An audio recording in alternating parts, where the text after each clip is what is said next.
What is the main what is the main differentiating factor between a human being and every other living species? Mentioned multiple times. Choice, free choice.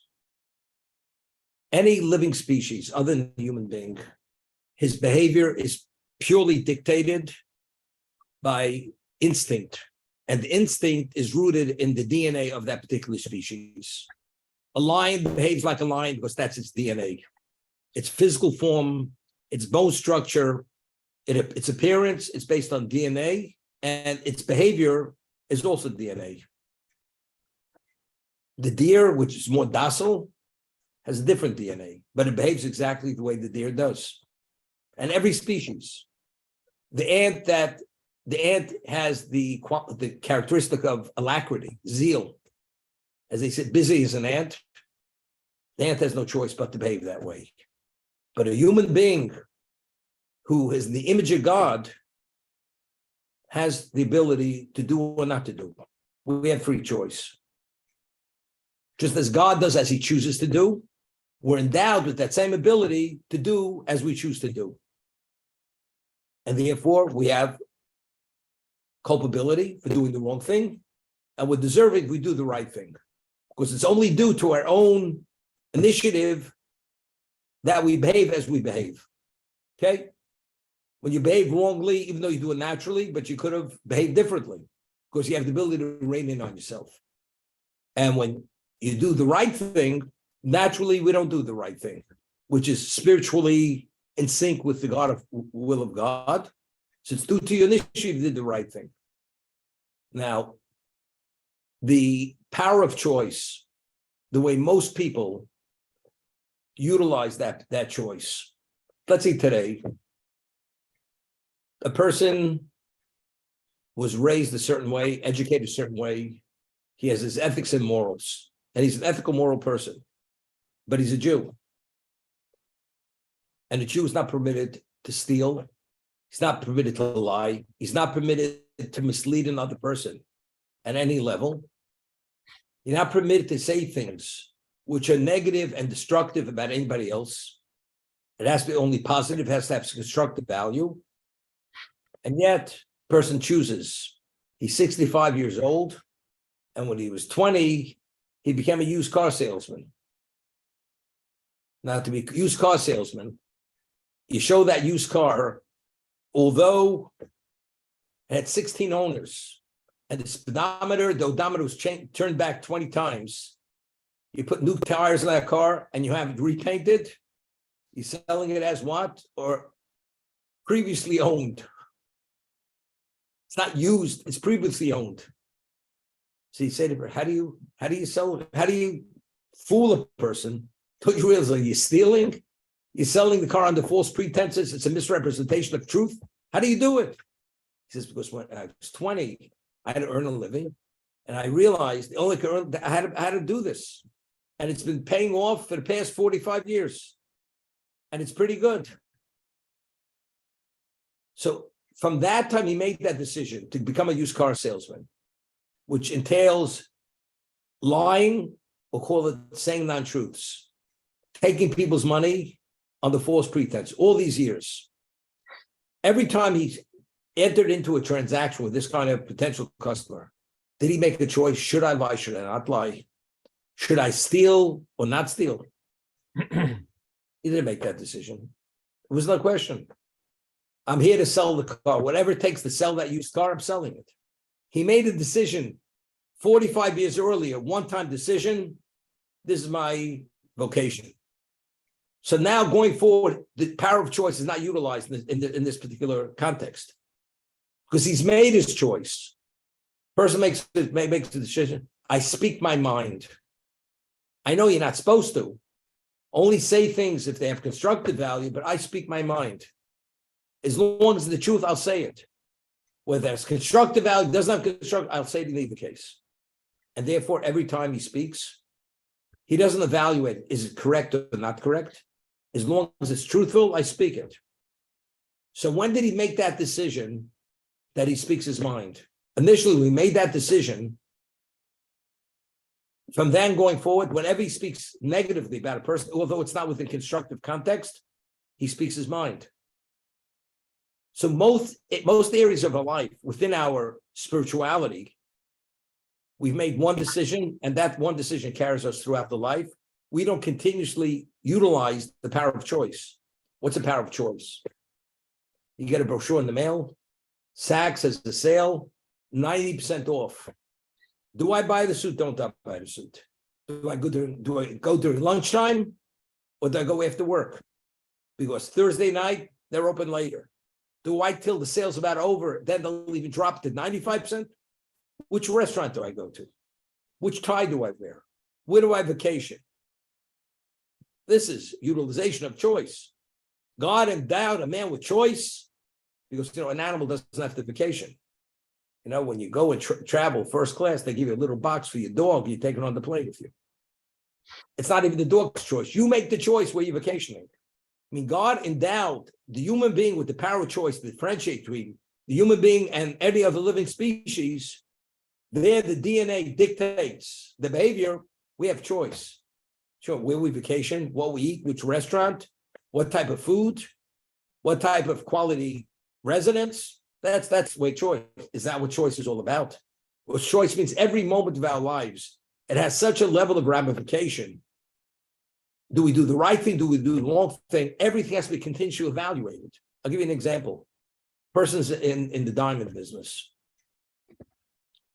Every carat, even a fraction of a carat, determines the value of that diamond.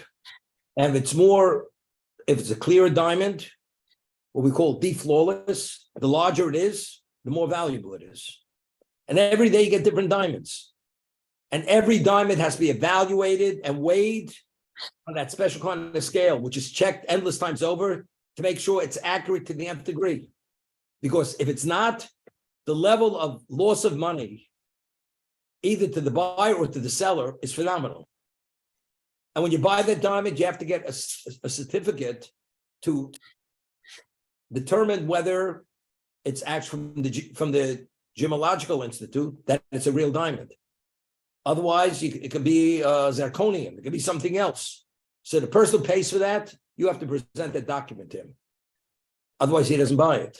So the seller's sure when he buys that diamond or takes it on consignment, he wants to make sure it's back with that document. Understand? That's evaluation. You have to evaluate it. Is the real thing or not the real thing? Today they have these Hobart scales. And one time they weighed something, it was on a chain, and the scale shook. Today you have these electronic scales. It's called Hobart. Commercial scales.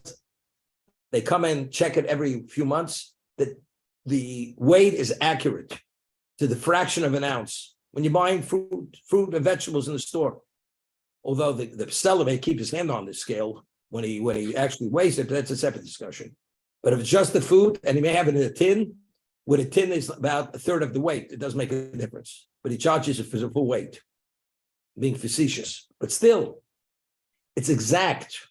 But yet, regarding our behavior, what do we say? How do we say it? How do we utilize our time?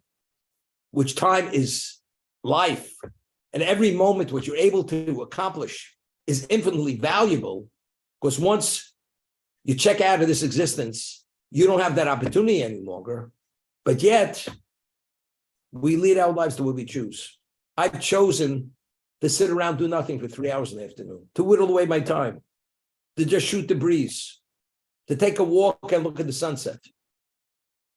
But how long do you have to walk out and look at the sunset? We're not saying you shouldn't relax, but everything's within reason, within limitations. But that's what I've chosen. That's why I do it. I have enough money in the bank. I feel secure. I like to say hello to the pigeons and feed them in the morning and the afternoon at night. That's my choice. So that you go every day and feed the pigeons, that's a choice you made, and that's the way you live, by that choice. So choice is not something ongoing. But when we were endowed with choice, every nuance of our behavior is dictated by choice. Now you have a choice. Do you want to use the power of choice to dictate your behavior? But that's choice. You've chosen not to.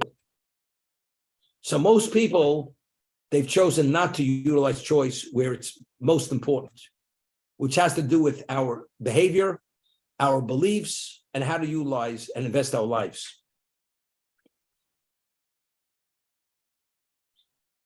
It's unbelievable. 99% of humanity have missed the boat. So if a person is a non-Jew, it's not a big deal. Non-Jew is bound to Noahide laws. Just don't do the wrong thing. If you don't do the wrong thing, you're in safe territory. A Jew, we have positive, negative commandments. There's no such thing. You have a moment, especially if you're a man, that moment cannot be invested to have infinite return on that investment. And yet, Talmud Torah Keneged Kulam. Every moment available, I could study. So if you're exhausted, you can't even focus. It's understood. You're a human being, you have to take a break. But after you've taken enough time, that you've regained your focus, your energy, what are you doing now? Well, I think I'll watch the 7 o'clock news. I think I'll read the Wall Street Journal. We're talking about you retired already. Well, but it brings back good memories when I used to sit at that desk. I used to sit at the trading desk. Okay. Is that what God gave you life for? To remember the trading desk and whatever it is. That's why you read the Wall Street Journal. We're not saying you shouldn't be conversant in certain things to be able to communicate with people, but everything's within limit. So everything's choice. How much time do I allocate to that? How much time I don't allocate? And if you start thinking about it, it's mind-boggling how much time we waste. There was once an article, first of all, mattress companies, they advertise, if you spend a quarter of your life in bed, don't you think you should have a comfortable mattress?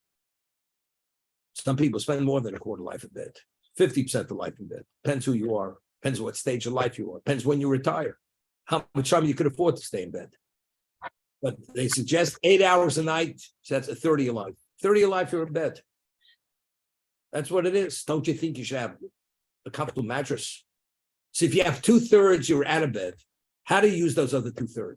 A third you need if you want to be healthy. Okay, that's recommended by the medical association. Okay, eat, you got to eat, you have to eat. How much do you have to eat? Now I got to first choose the restaurant, and the restaurant is there. It takes time to get there. And then when you sit there, you have to be, you have to read what's the name? The one who teaches ethics.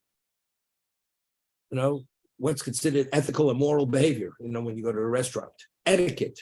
You have to learn etiquette. What's etiquette? How to fold a napkin, how to hold the fork, and how do you put the food in your mouth, and how much food should be on that fork. That's all part of etiquette. You have to be seen. You want to do a Kiddush Hashem. To be able to, people look at a religious Jew, and by the way, did you check the certifications of kosher? Oh, that you forgot. But you want to be a Kiddush Hashem, that you're behaving with the ultimate level of etiquette. You understand what's going on over here? How we delude ourselves. We fool ourselves. We're holy. I'm holier than thou. You may believe it, but ultimately, we don't make that evaluation. God makes the evaluation. Are you holier than anyone? Maybe you're unholy. Who said you're holy? Well, it's what you think. It's what you believe. I believe I'm a rich man, but you can't write a check for 5 cents. You may believe what you want, but if you can't write that check, you're a pauper.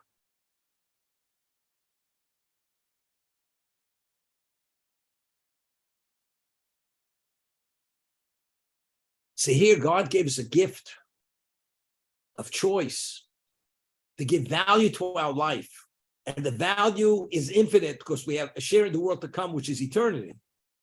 And we go and invest it in something which is finite, which does not have any value beyond the moment itself. Does not have any value whatsoever. And if you think about it, it's mind-boggling. It's absurd. How do you waste such a valuable asset, which is the crux of your life, and waste it away? The Chavetz Chaim kept a little notebook, and he would record the amount of time he wasted during a year.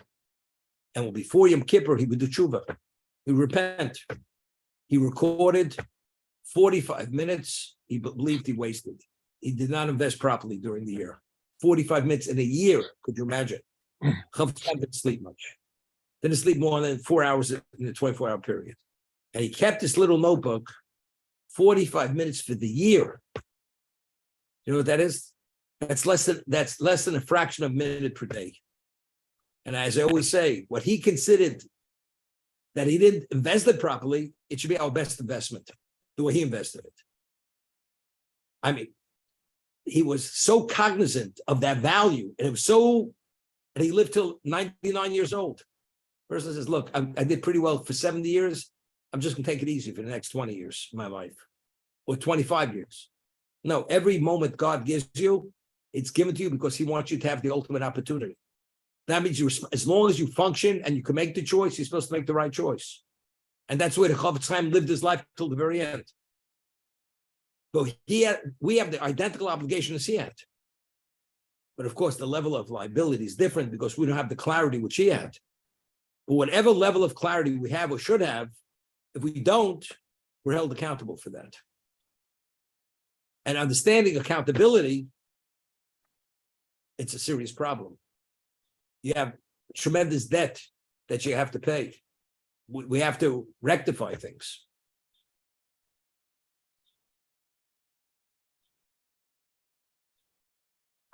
You know, in a person's life, structure is so important. You have a structure, you live within the structure. I'll give you an example.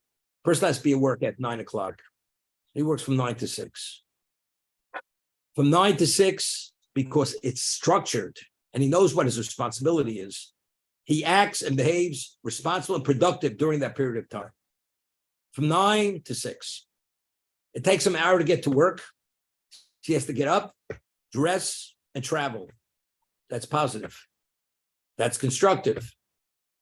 Work is finished, he has to go home. That's constructive. He has to get home, be with his family. Constructive. Now, when he's there with his family now, what does he do with that time? He has to speak to his children, speak to his wife, this and that. Now, what's left for his Judaism? What's left for God in the day? You have to carve out a piece for God. You need to say to God, there's no room for you in my life. Here, I'm underwriting everything and tell me you have no room for me. Don't worry, if a good friend shows up, you'll find room for that friend. If God forbid, a person has in-home dialysis, he says to his wife, excuse me, I have to get on the dialysis machine. All of a sudden, you carve out time. So when things are great, and you carve out the time for something positive where you have no problem, you put in the position now you have to carve out time for something, God forbid, because you have a problem. But if you see things through that lens, it's not you becoming paranoid, because you don't want that. It just puts things into focus of, I prefer to use my time positively than use it to address something negative, a problem. But that's choice. The world was created for man. The human being is the only one who has the power of choice. And because there is choice, there's liability and there's a worthiness. The person deserves to be compensated for his initiative. Unless you think about it, it just goes over your head. You just gloss over it. You know, we speak. In the morning, I started the class very early. It's a 2 hour and 10-minute continuous class, different subject matters. And we say, we just started, it's already 28. The time goes so quickly. But we have no problem because I know every bit of that time is invested in what we should be invested in. Person says, it was just Shabbos. Shabbos is here again. Looking back on the week, what did you accomplish as a Jew spiritually the past week? Sometimes you have to make an evaluation.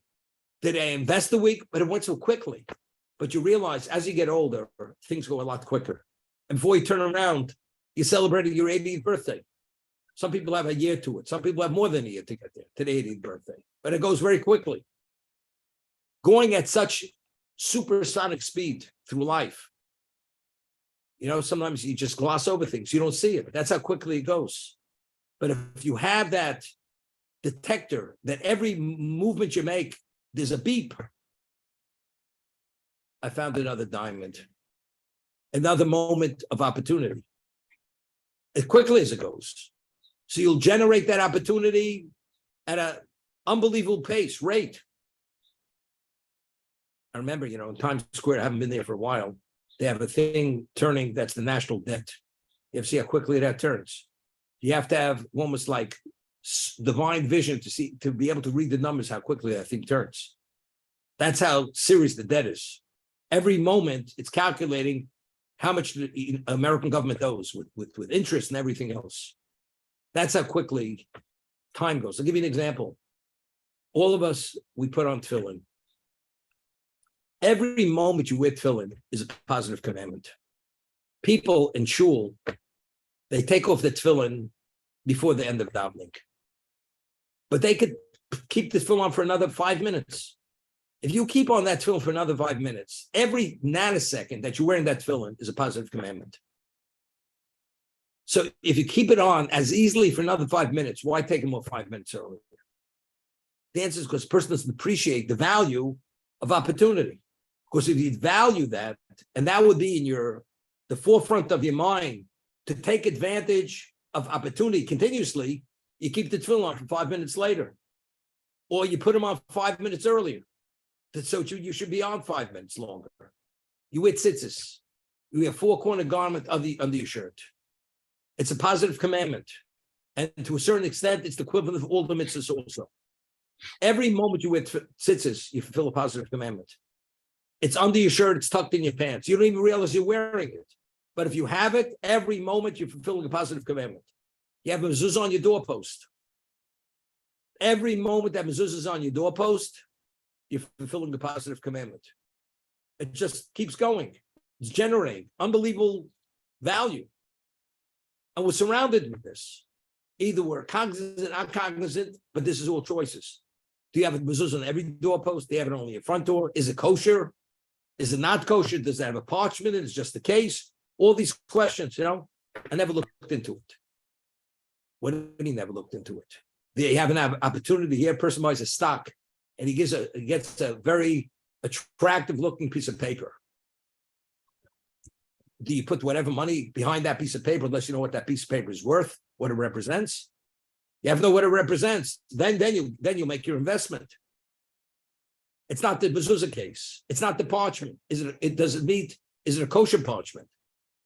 Is it this or is it that? But that's what life's all about. It's choices. It's a cognizance, evaluation continuously. How did I utilize this moment? Is it not? And if it is, could it be done better? That's choice.